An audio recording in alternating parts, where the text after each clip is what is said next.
इस वीडियो में प्रस्तुत है सीखे 100% सही ढंग से अंग्रेजी बोलना लिखना वीडियो सीरीज का पार्ट 15। ये आप जानते हैं कि हम भिन्न भिन्न डिफरेंट ऑल टाइप के सेंटेंस को कवर करते हैं, क्वेश्चन बनाते हैं और आज हम सीखते हैं changing future tense sentences into interrogative sentence.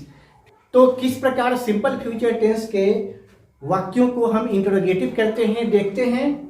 Simple future tense का पहला हमने एग्जाम्पल लिया है, they will go to play, वे लोग खेलने जाएंगे।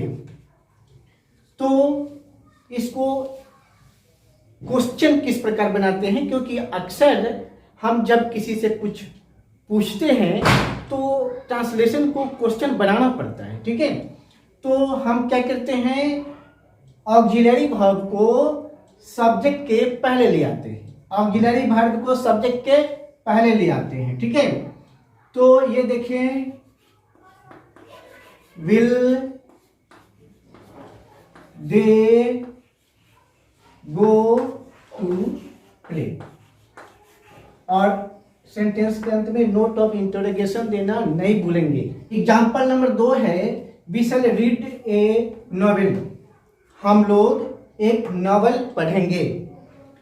इसको क्वेश्चन कैसे बनाते हैं, ऑक्सिलरी वर्ब शैल को सब्जेक्ट के पहले ले आते हैं, शैल और subject shall be read a novel.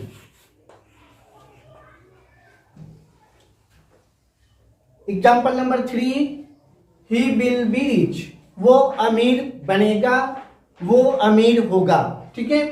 तो ये देखें, विल हम पहले ले आते हैं और ही सब्जेक्ट ऑक्सिलरी वर्ब विल के बाद, तो will he be rich, will he be rich, ये हो गया विल ही बी रिच, क्या वह अमीर बनेगा। 4th नंबर एग्जाम्पल को देखें, आई शैल बी अ किंग, मैं एक राजा बनूंगा, ठीक है। तो यहां भी हम लोग शैल को आई से पहले ले आते हैं, आई सब्जेक्ट से पहले ले आते हैं, तो शैल आई बी ए किंग और कुछ सेंटेंस के लास्ट में नोट ऑफ इंटरोगेशन। अब फ्यूचर टेंस के दूसरे काइंड फ्यूचर कंटिन्यूअस टेंस के सेंटेंस को किस प्रकार हम इंटरोगेटिव में चेंज करते हैं, कन्वर्ट करते हैं, वो देखें। आई शैल बी डांसिंग, यहां भी वही प्रक्रिया अपनाएंगे, शैल को जो ऑक्सिलरी वर्ब है सब्जेक्ट के पहले ले आएंगे, तो सब्जेक्ट क्या है, आई है और ऑक्सिलरी वर्ब शैल है, तो शैल आई बी डांसिंग। इस प्रकार आई शैल बी डांसिंग, मैं नाचता रहूंगा का क्वेश्चन हो गया, शैल आई बी डांसिंग, क्या मैं नाचता रहूंगा। दूसरा एग्जाम्पल है, दे विल बी टीचिंग, वे लोग पढ़ाते रहेंगे, ठीक है। तो इसको क्वेश्चन क्या करेंगे, क्वेश्चन ये होगा कि क्या वे लोग पढ़ाते रहेंगे, तो यहां पर वही करेंगे, ऑक्सिलरी वर्ब को सब्जेक्ट के पहले ले आए, तो will they be teaching, will they be teaching. Future tense के third kind future perfect tense, इस प्रकार के सेंटेंस को किस प्रकार से हम इंटरोगेटिव में कन्वर्ट करते हैं। तो जैसे कि हमने यहां लिखा, दे विल हैव टॉट, वे लोग पढ़ा चुकेंगे, ठीक है।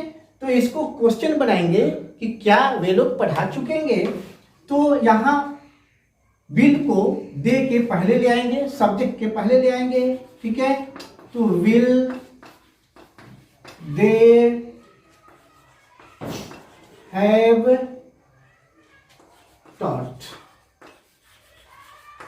और लास्ट में note of interrogation. Clear.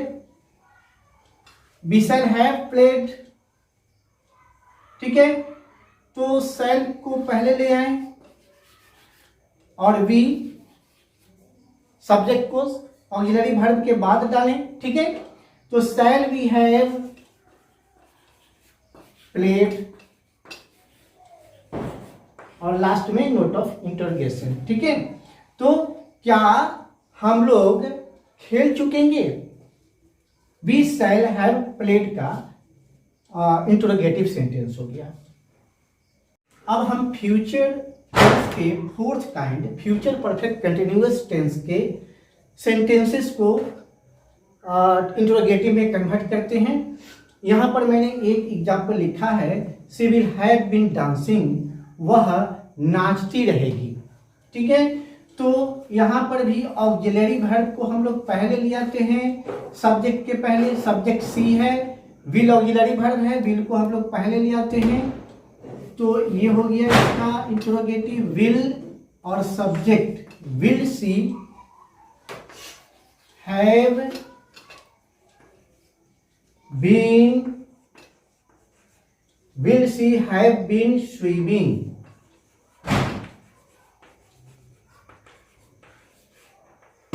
Last में नोट ऑफ इंटरोगेशन, ठीक है।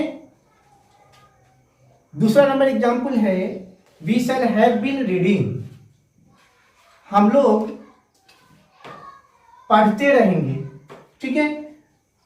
इसको क्वेश्चन बनाना है, क्या हम लोग पढ़ते रहेंगे, तो ये शैल को हम लोग पहले ले आएंगे सब्जेक्ट के पहले, शैल वी